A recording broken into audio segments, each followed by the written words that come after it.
السلام عليكم ورحمة الله تعالى وبركاته. داود الكسور ولا تناقص سويا الكميد يقود بدين وين ما انتو هيكليهين مدحوين فرماجو كل واقع برودي قرنا اللوغ مانوتا نور عدي اسكهور ما دحمر عيد مدى كينيا إثيوبيا وذهب الله السر رسمي عن نوري وفرمي أحمد مدير السيرالي وحد هيئة عالمية أو مريكان كوكو إيديسين الشعب كله الصومالية magacaygu waa Maslax Nasiib. fadlan haddaan u cusubtahay channelkan subscribe inoo saar si aad noola socoto wararkeena iyo warbixinadeena ugu dambeysay adigoo mahadsan. haatan ku soo dhawaad warkii faahfaahsan. madaxweynaha Soomaaliya Maxamed Cabdullaahi Farmaajo ayaa u tacsiyay shacabka Soomaaliyeed geeridii ku timid Allah u naxariistay ra'iisul wasaarihii hore dalka Mudane Nuur Xasan Nuur Cadde oo ku geeriyooday magaalada London cariga Ingiriiska.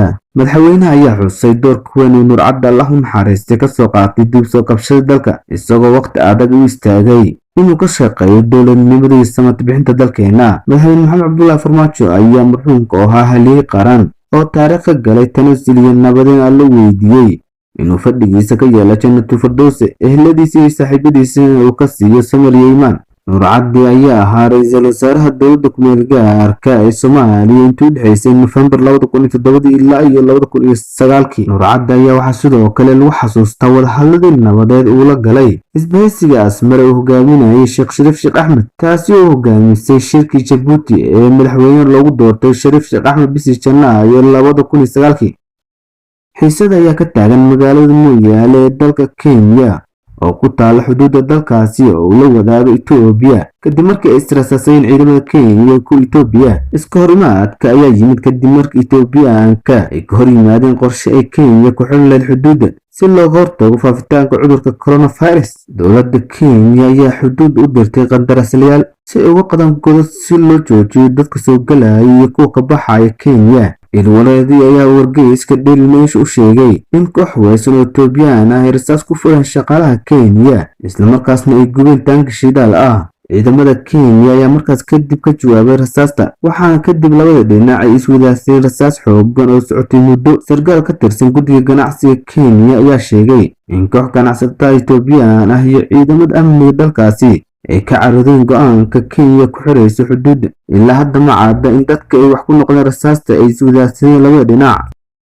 waxaa magaalada Nairobi caasimadda Kenya ka furmay wadahadalo u dhexeeya madaxweynaha Jubbaland Axmed Madoobe iyo xubnaha mucaaradka ee maamulkiisa golaha isbedel doonka Jubbaland. sida wararka ay sheegayaan wadahadaladan ayaa waxaa u dhexeeya madaxweynaha Jubbaland Axmed Madoobe, Cabdirashiid Xiddi, Cabdinaasir Seeraar iyo Sheekh Daahir oo ka mid ah xubnaha ugu waaweyn ee mucaaradka. sidoo kalena waxaa goobjoog ka ah xubnaha ka socda dowladda Kenya. sidoo kale social media ayaa wax ogaaday in xubnaha Kenya u matalaya kulankan ay badankood ahaayeen saraakiil ka tirsan sirdoonka iyo militariga Kenya.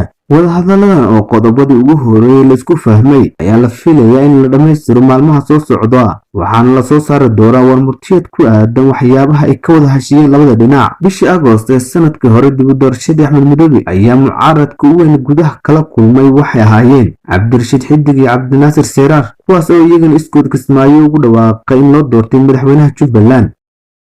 duqeynta Mareykanka ee Soomaaliya ayaa bishii February lagu dilay 2 qof oo shacab ah isla markaasna lagu dhaawacay 3 kale waxaana sidaasi bayaanka ay maanta soo saartay ku sheegtay hay'adda xuquuqda aadanaha ee Amnesty International. duqeyntan ayaa 2 February ka dhacday magaalada Idlib ayaa lala beegsaday qoysas cunteynayay sida ay sheegtay Amnesty International. waxaana halkaasi lagu dilay Nuurto Kuso Cumar oo ahayd 18 jir laguna dhaawacay 2 gabdhood oo walaalahooda oo iyagana da'dooda uu sheegay 7 jir iyo 12 jir iyo ayaydood oo ahayd 70 sano jir.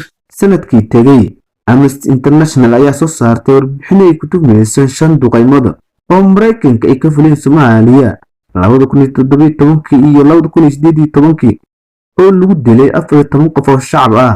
Africom ayaa diiday warbixintaasi hase yeeshee waxay goor dambe garatay in 2 qof lagu dilay duqeyntii ka dhacday 2018. daawadeentas ay kusoo gabagabeeyeen wararkeena warkan warka xigta ku muddo waxaan kaga tagay sidaas iyo amaana Allah.